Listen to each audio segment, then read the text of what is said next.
Welcome again. Thanks for joining our public work group meeting. We always mute folks upon entry and ask that you remain muted just to avoid background noise.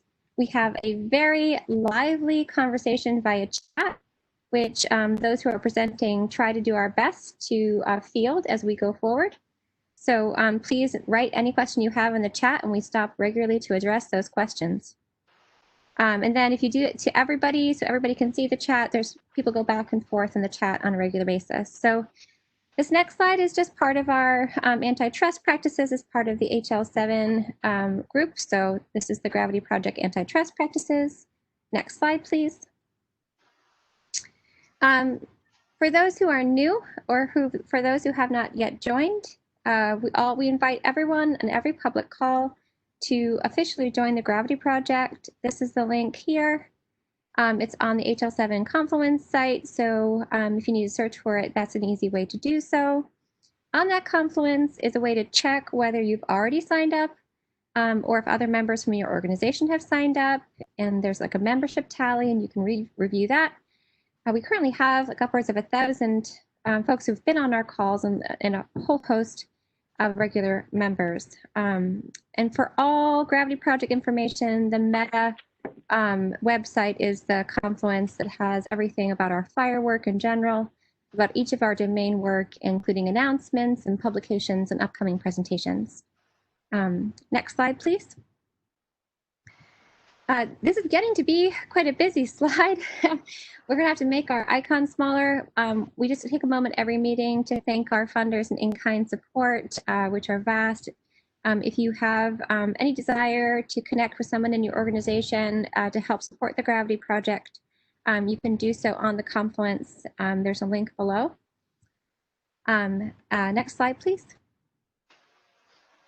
So here we go. So this again, the Gravity Project's currently seeking additional sponsors. And then here is the link to become a sponsor. You can also just always email us at gravityproject@emiadvisors.net. Next slide, please. We are actively hiring for a comprehensive project manager. We say this because our community is really good about bringing us all kinds of resources. So if you know someone who cares about social risks and good data, and has good project making skills, project management skills, come join our team. The application's on the Confluence. We're actively interviewing right now, so please send interested folks our way. Next slide, please. We also are newly on social media, so we try to use the social media platforms to let everybody know what we're doing and make connections. So you can find us on LinkedIn and on Twitter. And follow us and help spread the word.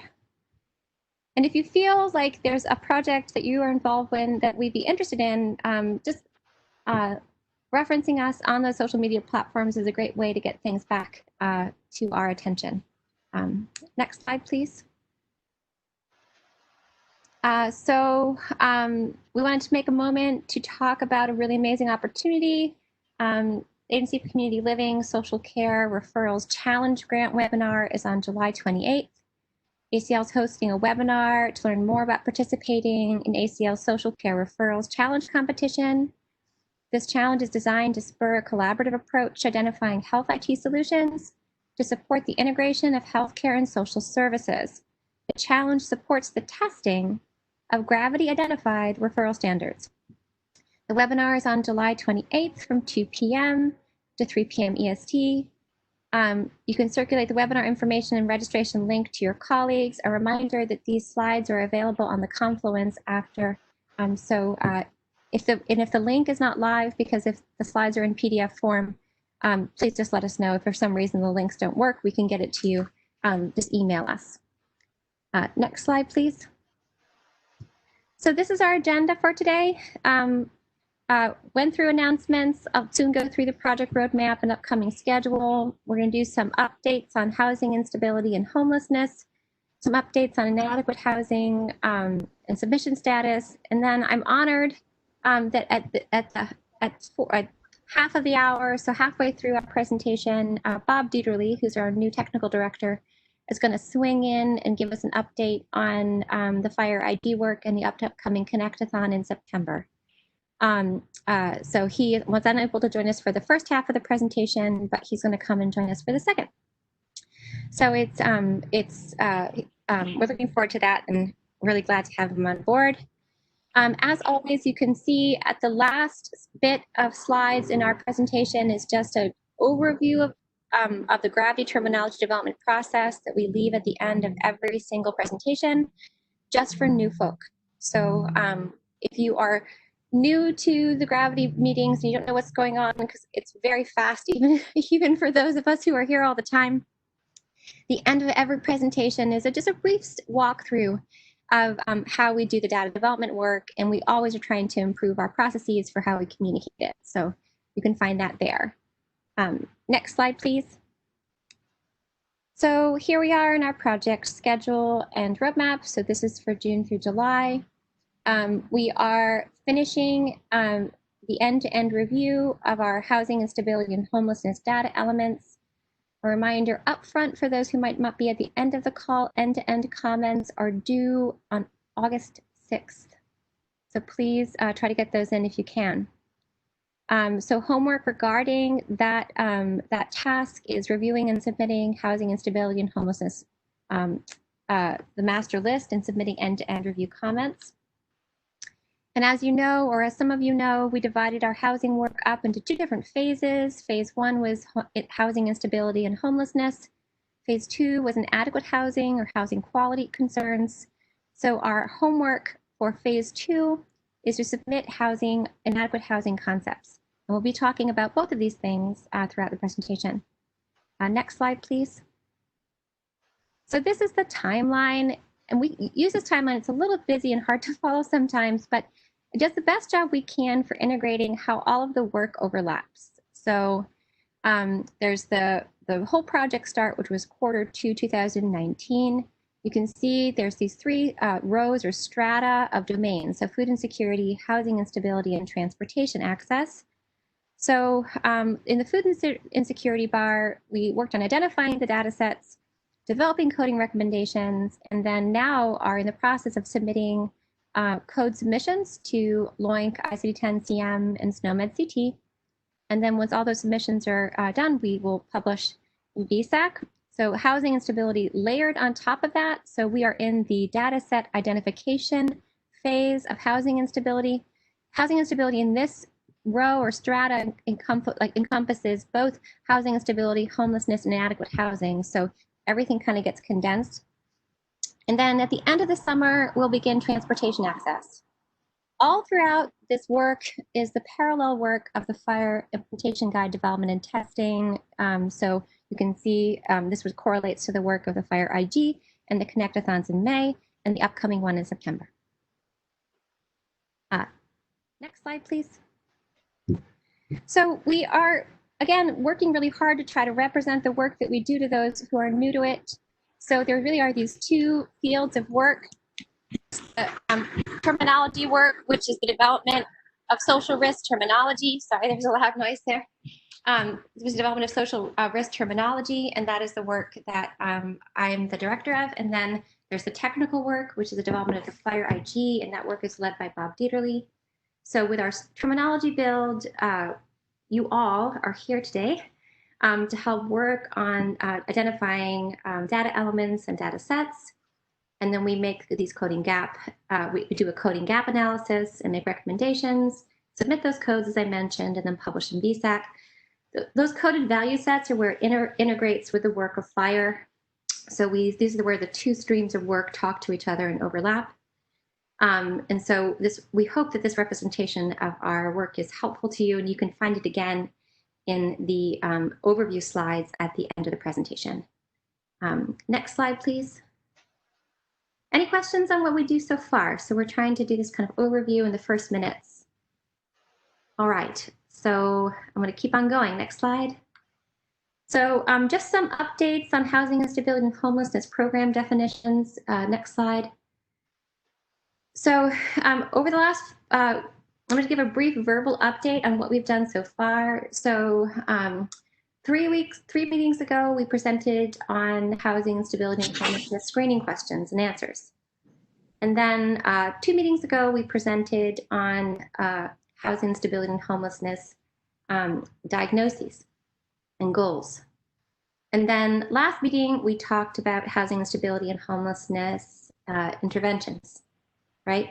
And we're in the process of adjudicating some end-to-end review comments and some comments that came from the public call into that work. So over the meetings prior, we covered first screening questions and answers, then diagnoses and goals, and then lastly, interventions. And some of the things that had yet to be done were defining new concepts in order to build the terminology with not just syntactic interoperability, but semantic interoperability. Like, what do we mean when we say blank?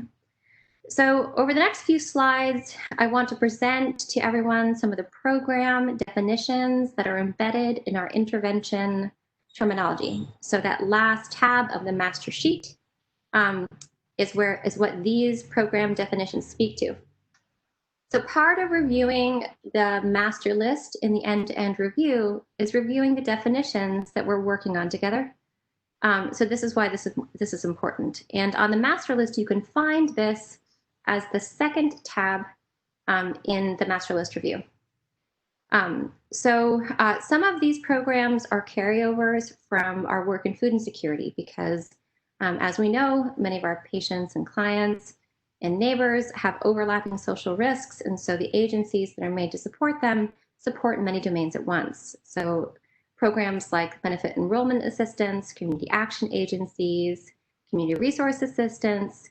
But some of these programs you can see are specific to homelessness and specific to housing instability.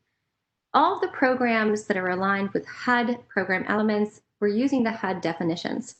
So for day shelter, emergency shelter, and homelessness prevention, we use the HUD definitions just to have alignment with federal requirements. So you can see some of the definitions we come up with ourselves, they just didn't have a definition. So we're proposing definitions and working on them with the community. You can see the definition of housing support program. For all of our intervention work, we try to make what we call the easy button, right? The way to just say something simple like education about housing support program or referral to housing support program.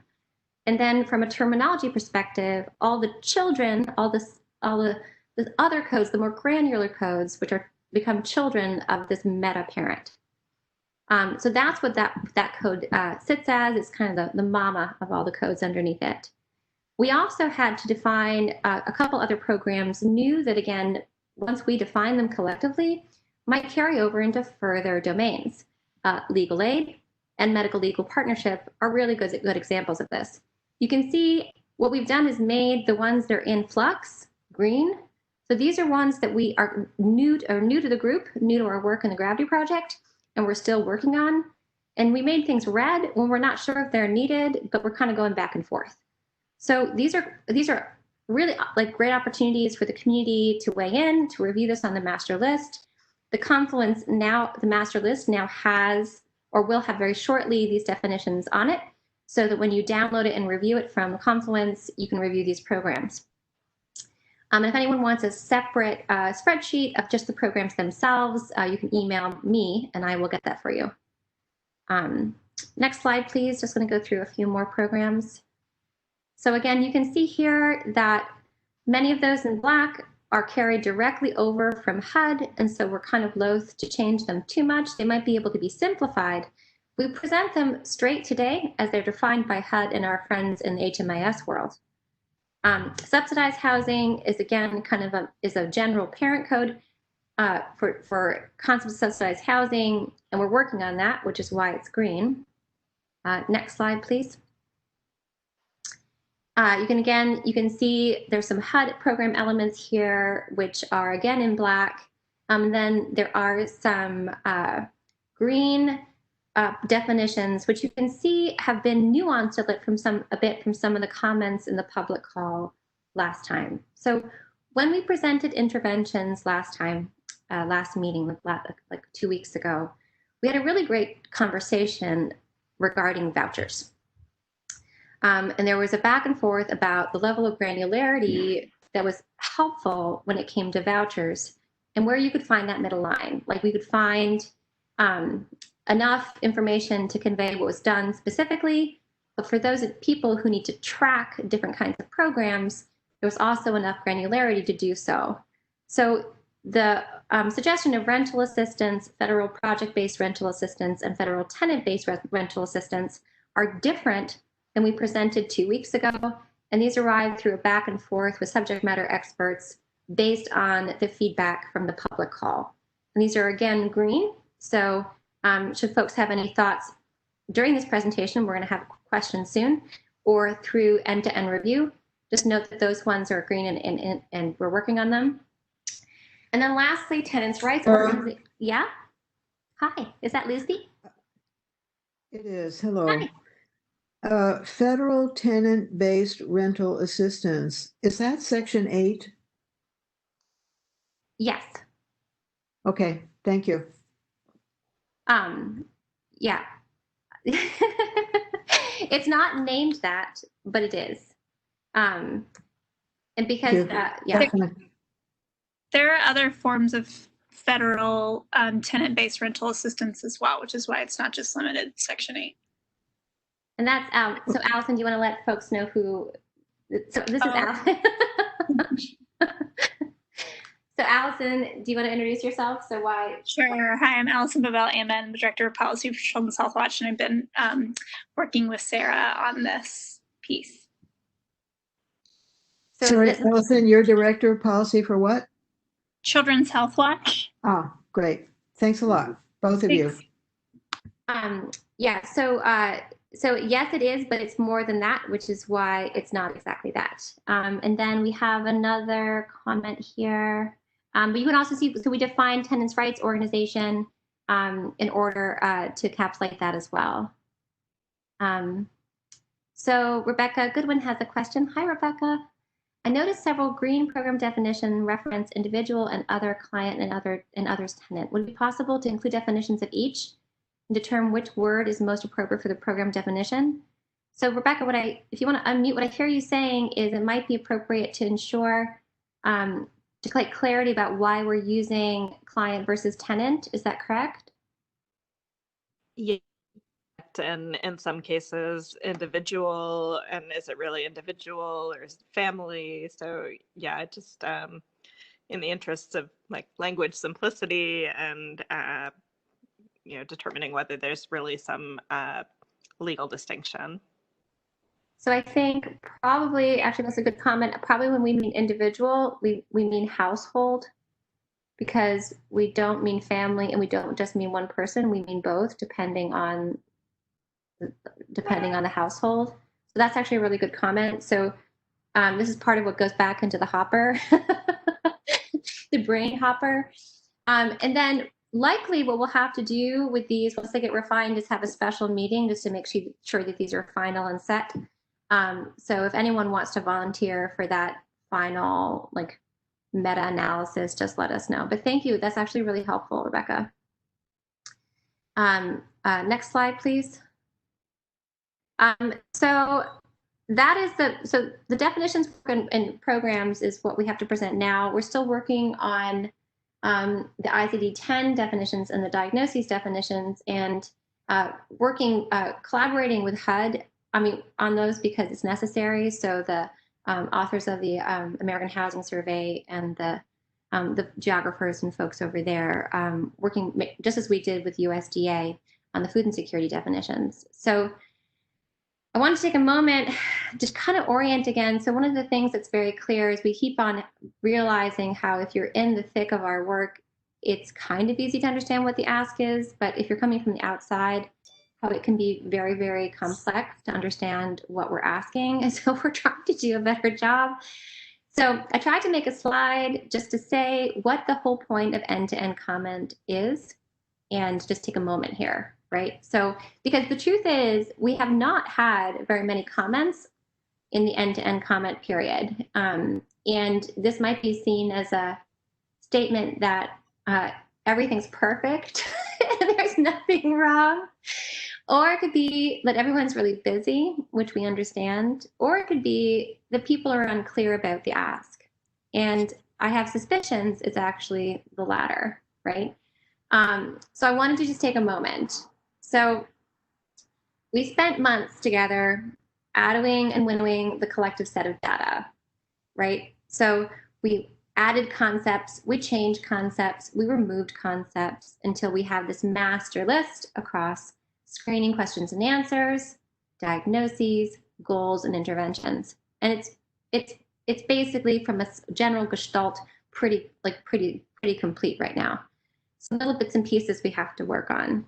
But never in that time do we take a collective step back and consider the whole set. So this is that time. So end-to-end review is a time to step back and consider the whole set, again, like as a value set, like a set, and ask questions of this work. Are there missing concepts? Are there things that are missing? And we just had a huddle this week with 211 San Diego, and I can say, oh my word, like having a person come and just talk with them for an hour, yes, there are things missing. So we're working on that.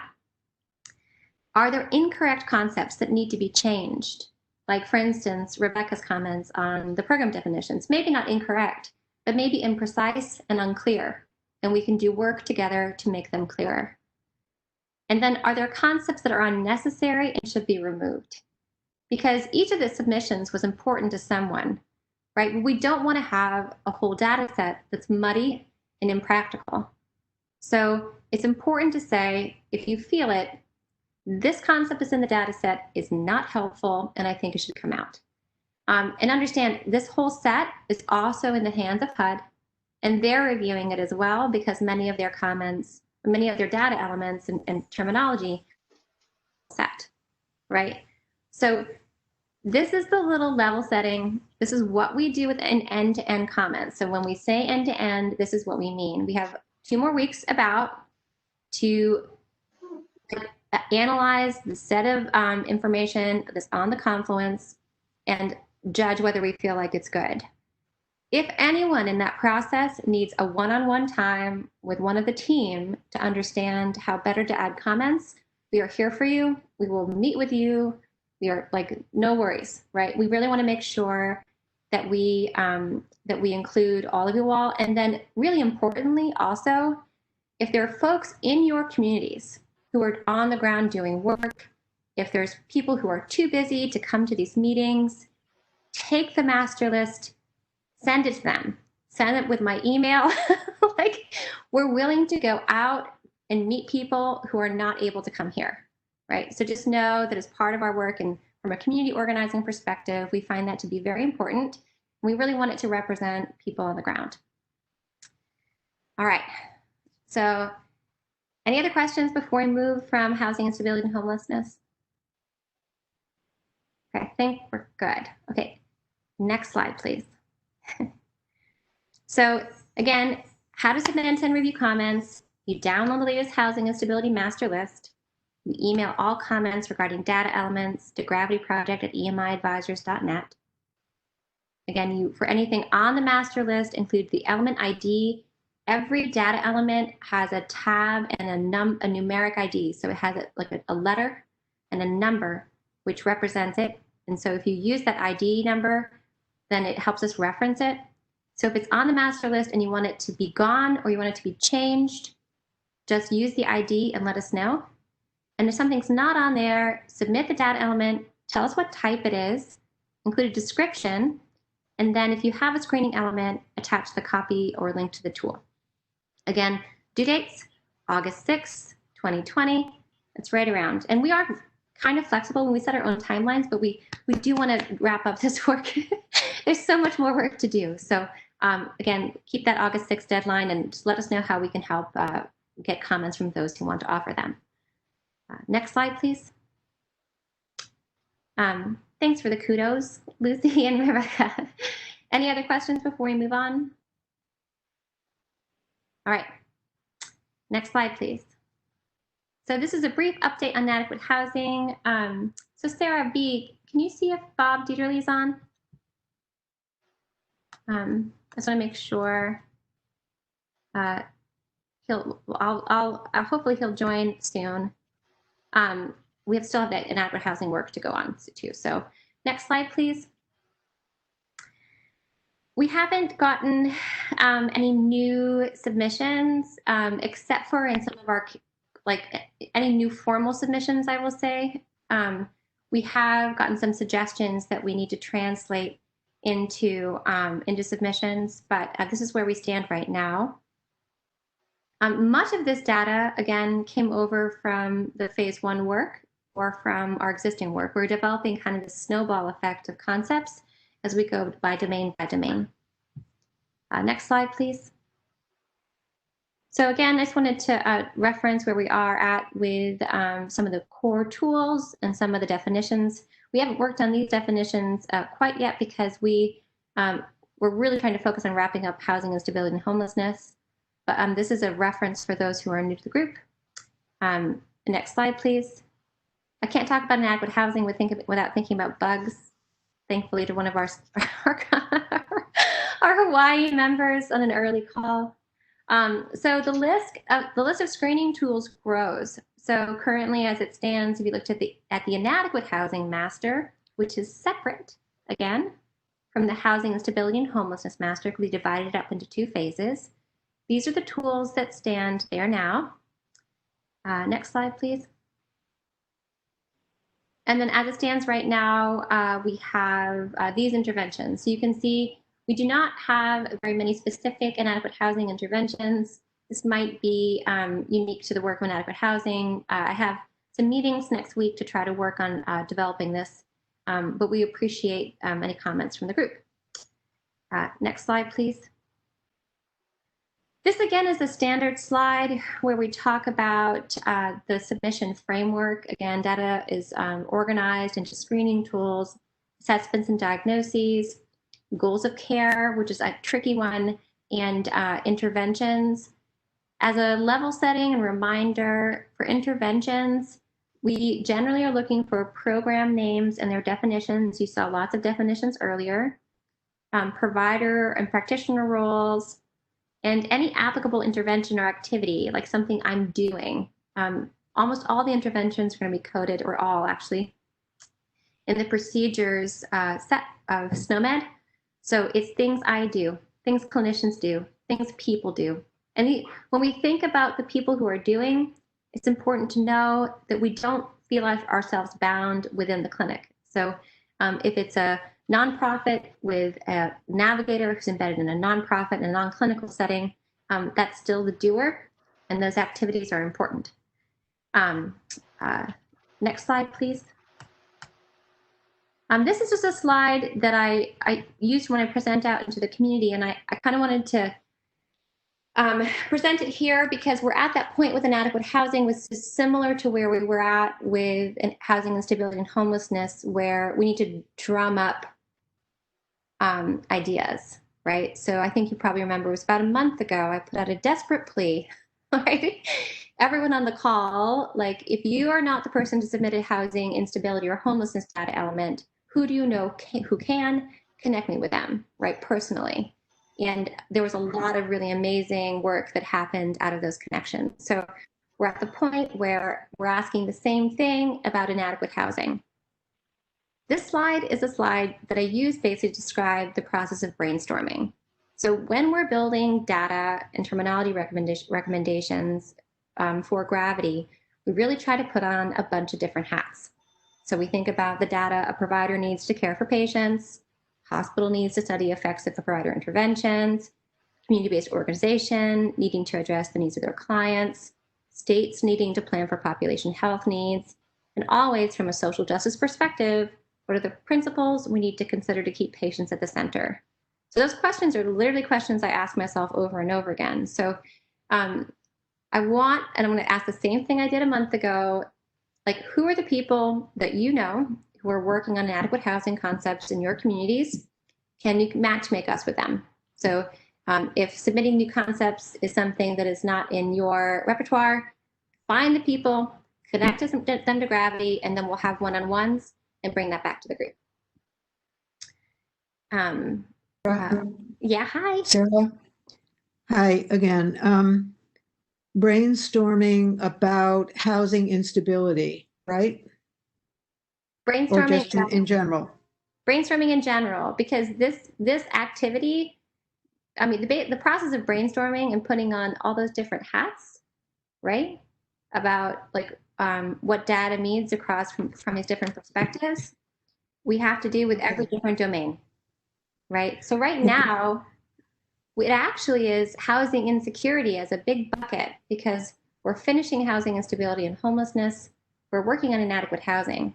So if you feel like there's anybody we need to talk to make sure their perspective is heard, just let us know.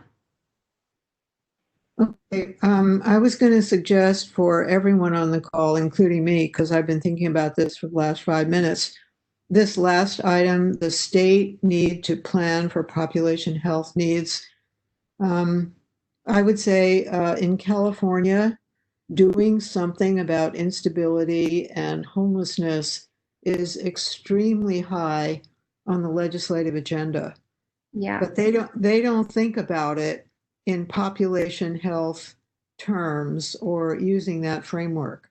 So I just wanted to elaborate that if other people are thinking about their states and their legislators or legislative staff or governor or gubernatorial staff or even heads of agencies, the population health lens may be quite unfamiliar, but the housing lens may be very familiar. So I just wanted to elaborate on that. I am writing an email as we speak. I love it. Thank you, Lucy. Yes. I think this is partly, when Siren conceptualizes like the uses of data and some of the repercussions of not having a social risk data. That is one of the drivers, right? So it's important to always keep that in mind. So Michael has a nice question. Thanks for the statement of such great work. Is there a way for users to share custom groupings that they end up using? For example, my hospital may end up having a subset group of homelessness diagnoses that obviously trigger a social work consult. So I'm going to give an answer, and then I'm going to ask you if it's sufficient and ask you to unmute yourself so we can know. So yes, because that exact question and use case was why we came up with food insecurity severity strata during our food insecurity work, right? And it's why currently, although I don't think it was presented today, we're proposing homelessness, like sheltered versus unsheltered homelessness, both as additions to possible diagnoses. So it absolutely is important to be able to name things that define interventions based on risk. And if you feel like you have an implemented approach that should be built into terminology, it might not be appropriate for ICD, but it might be appropriate for SNOMED, or it might be appropriate for both. Was that a good answer? Yeah, I think so. I think SNOMED in particular, with its sort of multi-axial hierarchy, can support a lot of sort of the more custom groupings. I do like the idea of sort of like I come from more of an engineering background, so I'm thinking more just of like there's like some sort of core strata, and then people can sort of fork it to come up with to customize it to their own needs. But having sort of like a common starting sort of value set would be, I think, very helpful to a lot of settings. Yeah, and I think if you review the housing instability and homelessness data set and the inadequate housing data set, you can see our ICD recommendations are fairly broad, because ICD is fairly broad, but we've already suggested mappings to SNOMED that go into some of the granular subdomains. So we're, like, for instance, asking for a housing instability related to economic circumstances code, which are behind on rent or mortgage, at risk of eviction, history of multiple moves. Some of the concepts in the literature we know are associated with health risk that are really too granular for ICD, but are important to map and then monitor. Yeah, thanks. Yeah. Anything else on that, Allison? Does that sound good to you? Hello, my SME friend. Yeah. Yes, she says. Okay. All right, next slide, please. So the next slide was the question slide. And then next slide, please. I think, yes. So I believe, what time is it? It's at 4:36. So if Bob is not on yet, is Bob on? Bob is on. Yay! Welcome, Bob. Good timing, friend. Sorry, I just got off a fast call. No, it's perfect. It's perfect. So this is the slide in which is the segue to Bob's discussion on FHIR ID. So I believe there's a next slide.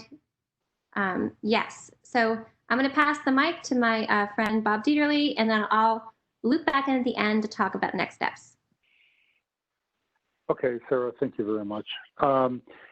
What we're doing right now is taking a look at the implementation guide that Lisa was so good to champion to the extent that it has been created, and look at how we're going to morph this to support multiple domains.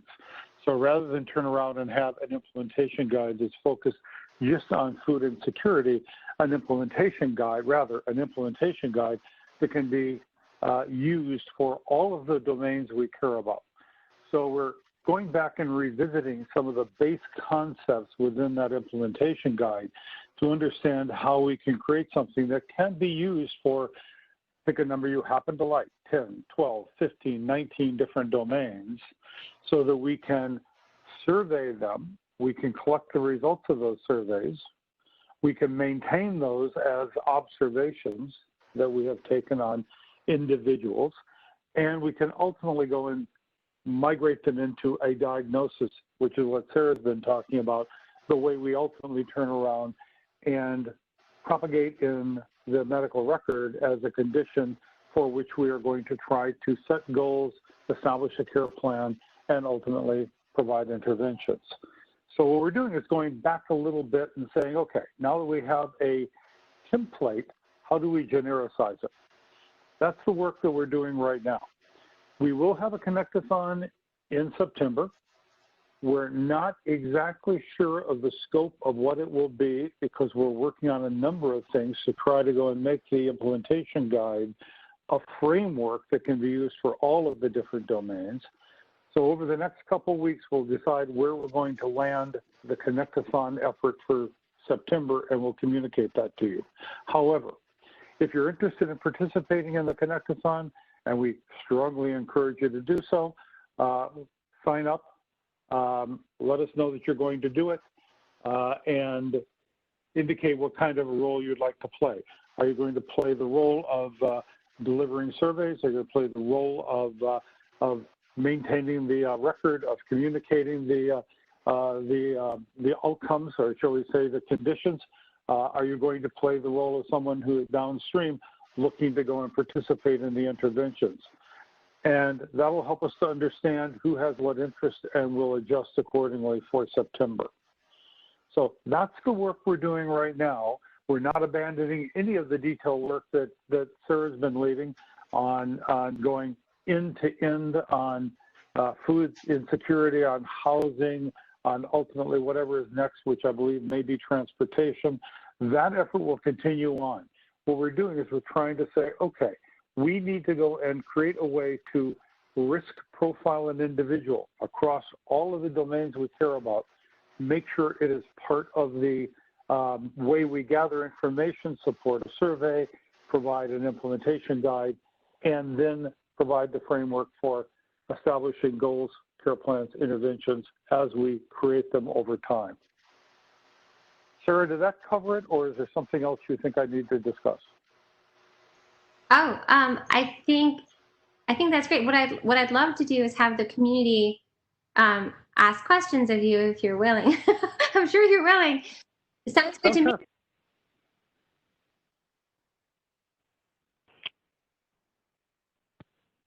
So community need a primer about what a Connectathon is, so you know how to participate? So basically, a Connectathon is a place where you can do several things. You can come to learn. This is really about FHIR, using FHIR as the core language, if you will, for how we go and represent information, how we represent a survey, how we represent the results of a survey, how we represent a condition or a diagnosis. but we're using FHIR as the lingua franca to represent this information and to exchange it. So a Connectathon, you can come and learn and see how we use FHIR and how we create FHIR-based resources for exchange. If you already understand FHIR and you want to participate and say, I have an application I'm building that is going to be FHIR-enabled, let me come and see if I can't interact with someone else who has a server that's serving up the information that I would use. Those are the things we do at a Connectathon. We test the implementation guide. We make sure it does what we think it should do. Always useful to go and figure it out in reality as opposed to just write it as a set of rules. And we use that as a way to get feedback so that we can go and refine that implementation guide before we actually go to publication and start to make it a standard that we're asking everyone to observe. So this is an opportunity to learn and practice and meet with your peers who are trying to do the same thing. That's very helpful. You have 2 additional questions I'm going to feed you from the chat. So Carrie Goods wants to know, do you need any certain skill or knowledge or expertise to participate? You don't need it to observe. If you're going to participate, it would be incredibly helpful if you understand some of the basic current web-based languages. So you need to understand XML, or you need to understand the ability to represent things based on any of the other current languages, if you will, okay? If you want to really participate, it's helpful if you've taken some of the FHIR-based training courses that HL7 provides. So some basics in FHIR, so you understand what a resource is, or you understand what an element is, or the way we represent vocabularies. Those are helpful. They're not required, but they're helpful if you want to really sit down and start writing code. And the other language I should have said is JSON. So we either use XML or JSON as the way we represent the FHIR-based artifacts. Wonderful. And then another question, is there going to be synthetic data to play with? That's our expectation as there will. I believe that some of that got created the last time around and will continue. So yes, we should have some synthetic data to play with by the time we get to the Connectathon at the beginning of September. Wonderful. And another question, how much time will this require? As much as you are willing to devote. You can come and you can join us on the 2 days of the Connectathon, in which case it will be as much of the 2 days as you're willing to go and participate. If you want to build something in advance, it could be a pretty steady commitment of time between now and September. If you need to learn, if you need to build an application you wish to test, if you wish to build an environment to basically serve up data based on the structure of the implementation guide, it's kind of up to you. It could be part of the 2 days, or it could be a whole lot more. Lovely.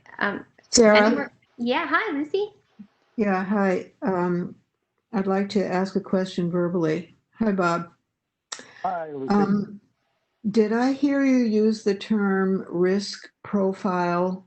Did I hear that? Yes, you did. I would say as a consumer that that's a little bit intimidating. Not that any consumer will ever hear this, except here on these calls. But I'm wondering, in terms of the framework that we would like to project and the language that we would like everyone to start learning and use, if we could call this profile something else besides a risk, implying I am at risk for something. I may not feel that I'm at risk.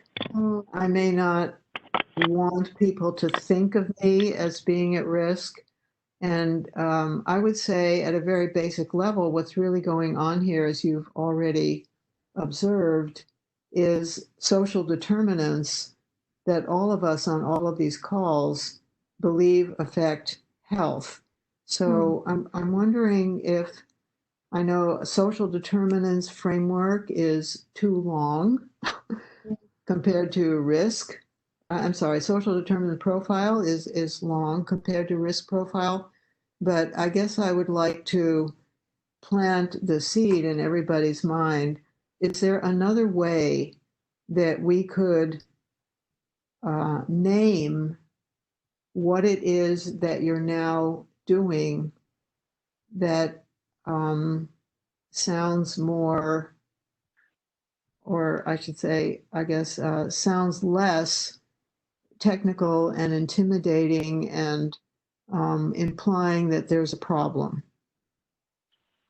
I think part of the issue, and maybe Sarah can weigh in on this, is the ultimate output of what we're doing is to turn around and understand where there is something we need to intervene on.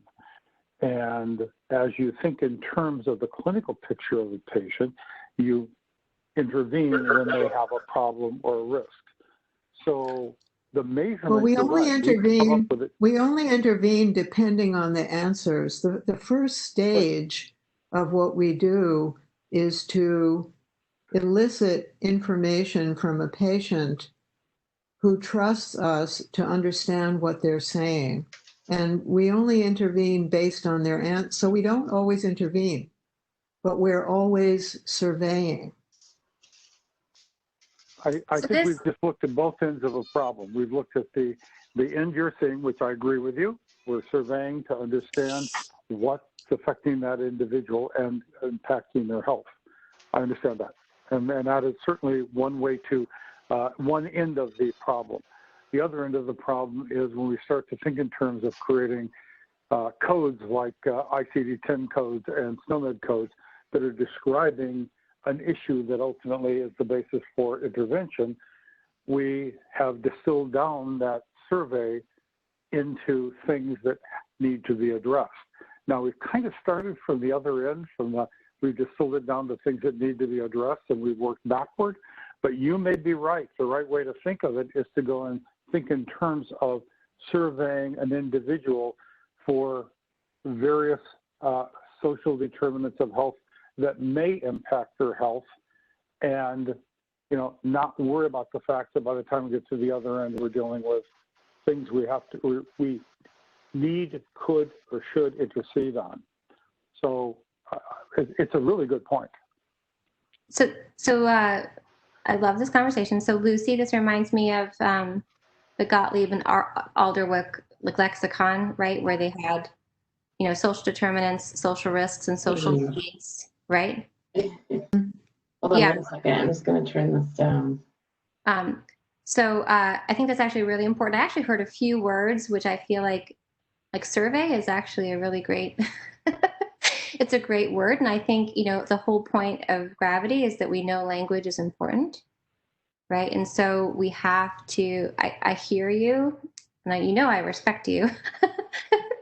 There's someone has already responded in the chat for perhaps some alternative language. Yeah, so we have social determinant. Thank you. We have social determinant profile. It could be social determinant survey. There's or score. So let's try to wordsmith that together, and then maybe we can bring some of that to some of our committee structure to work on too, because I think what the concept you've raised is important. Opportunity assessment is a nice one. That's yeah. So Lucy, thank you.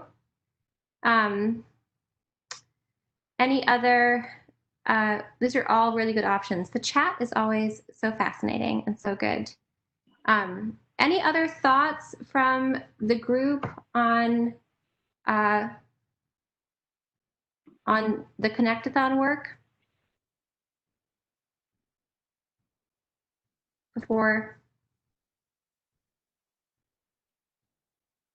This is Michael Cox here. It's my first time joining the Gravity Workgroup. So I'm not sure if it's already on or just getting back into the cycle and checking in with my connection. So your connection's a little bit fuzzy. I'm wondering if you can either get closer to your mic or maybe type in your question so I can read it for you. I'm having a hard time understanding. Am I the only one? No, you're not the only one. Okay. So Mike's going to type it out. There are a lot of we're only getting about one syllable out of every three. Yeah.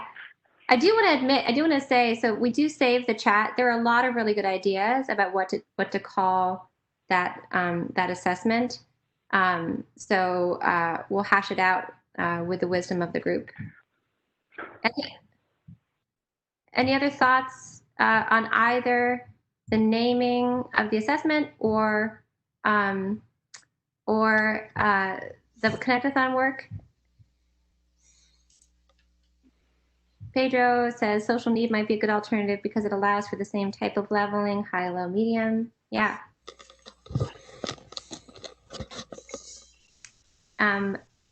Health improvement profile. These are all good. My gosh, what a great group.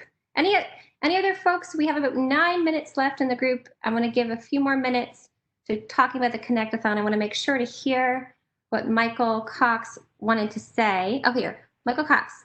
Just saying hello to anyone from MaxMD or anyone from the Last Gravity Connectathon group, getting back in the swing with the Connectathon flows for the Gravity ID. Great, welcome, Michael. It looks so Lisa's on the call. Bob Gigliotti is the new technical director, but Lisa, I saw our lovely Lisa on the call earlier, so she remains here. Welcome back. And so we were just presenting on work for the September Connectathon and are glad you're there. Michael, can you remind us where you're from again? What organization?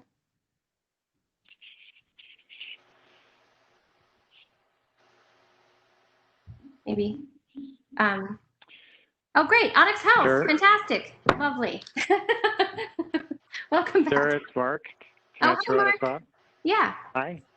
So just as you and the committee are sorting through names, an observation that profile is close enough to profiling, which has some negative connotations that you may want to reflect on, add that to the considerations.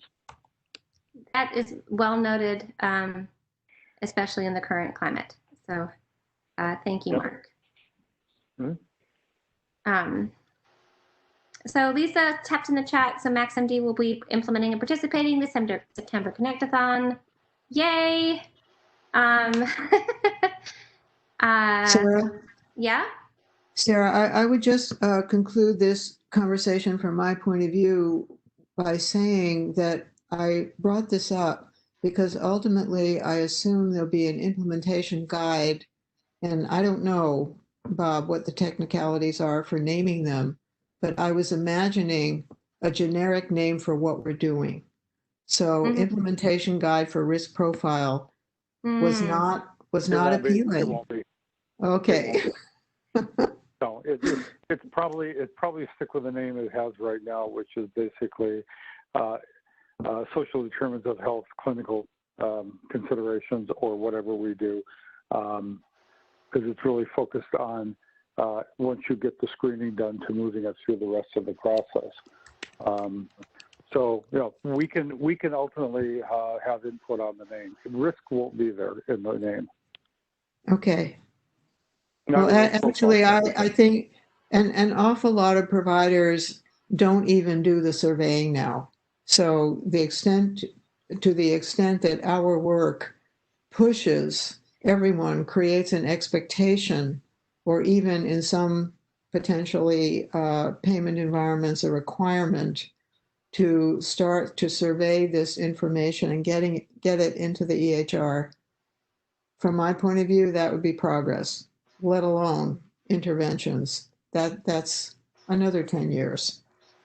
Yeah, so Lucy, that is the goal, right? And this echoes something a woman named Denise Chappell, so welcome, I was talking about.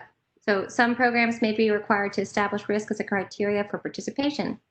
So once done, incorporating these into health assessment would be good, and also encouraging staff to complete it.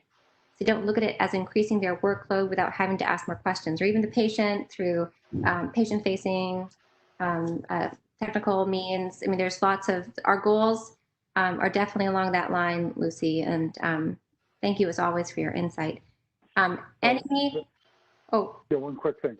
The current name, it doesn't have to stay there. Let me preface that. Is SDOH Clinical Care. That's the current name. And it can be changed. So think about it. Whatever we deem is most appropriate for those that are going to implement this. Now, the people that will see the implementation guide are most likely your business and technical people, but names get out in the industry. Thank you. Any other questions? Again, there's lots of chat conversation regarding, so Lisa wanted to say getting started early is key. Also note we'll be participating in the care coordination track in September as well. So obviously that's on this slide. Yeah. That track is also looking to leverage the screening capabilities established in the SDOH care coordination, clinical care IG. And I do want to note, so some of the folks from Gravity and probably folks on the call were at the NCQA Data Quality Summit today, and in our Gravity Project breakout, there were members of the breakout who had been at the May Connectathon and were able to talk about success from that Connectathon. So that was a nice little synthesis at the Data Quality Summit. And so we have Roberta Severin from Cerner has a nice comment. There are changes happening with CPT and E&M codes for office visits expected 2021. Patient complexity will be determined according to patient management complexity instead of comorbidities, which will include SDOH. Good to know, Roberta. Thank you. So SDOH and a problem list and increased assessment are key to accommodate this change. Thank you, Roberta. Any other thoughts before we segue into the closing remarks of the call today?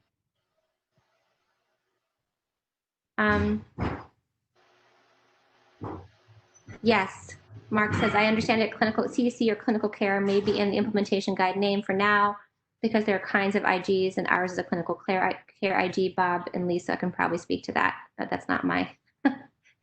Bob, did you hear that question? There are other kinds of IGs, and well, okay. I mean, it is a name for a FHIR IG. It's not so much yes, there are many IGs depending upon the use case you're trying to solve. In this case, we're trying to go and deal with collecting and managing social determinants of health for an individual. So, yeah, I think it's a reasonable name given where it started. But like I said, it's subject to change. All right.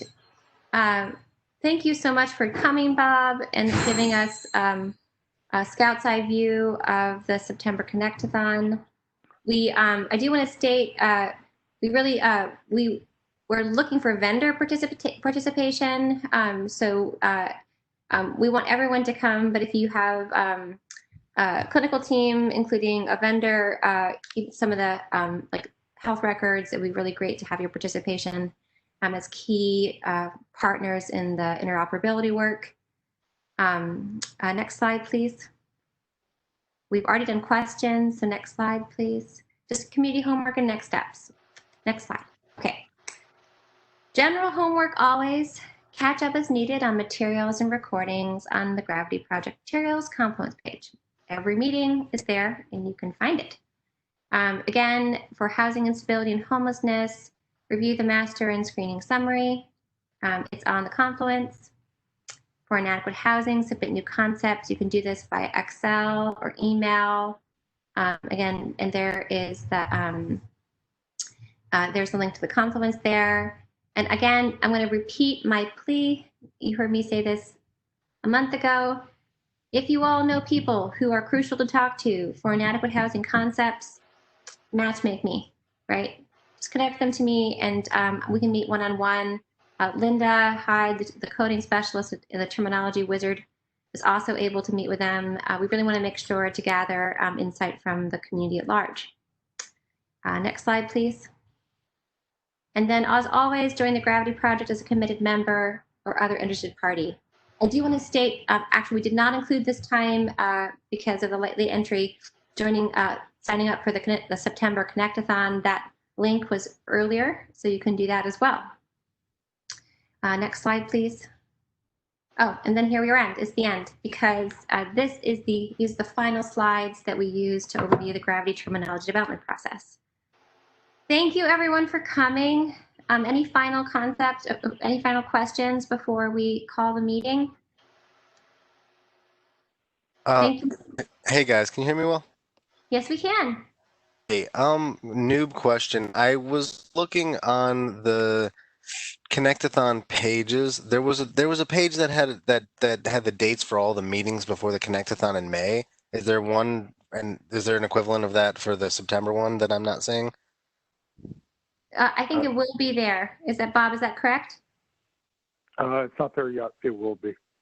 Oh, okay. So have you not started meeting yet for the September Connectathon? Nope. That is Okay, correct. cool. Great. I thought I was late. Thanks, guys. Any other questions? As always, thank you, Gravity community. We're grateful for your time and for your engagement. Connect me with folks if you feel like they can help with inadequate housing, and don't forget to get your end-to-end comments in before the 6th when we meet again. Thank you, and have a good Thursday. Thank you, Sarah. Thanks, Bye. everyone. Sarah. Bye.